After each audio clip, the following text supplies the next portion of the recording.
ஸ்ரீ குருவாயூரப்பன் திருவடிகள் சரணம்.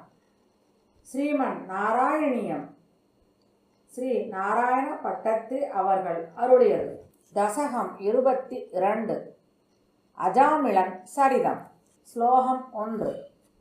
அஜாமிளோ நாம மகிஷுரः புரா சரண் விபோ தர்மபதான் கிருஹாஸ்ரமி குரோ கிரா கானனம் ஏத்ய திருஷ்டுவான் சுத்ருஷ்டசீலம் குலடா மதாகுலம். பொருள்: கிருஷ்ணா, குருவாயூரப்பா, முன்பு ஒரு காலகட்டத்தில் அஜாமிளன் என்ற பிராமணன் கிரகஸ்தனாக இல்லற தர்மத்தை செவ்வனை கடைபிடித்து வாழ்ந்து வந்தான்.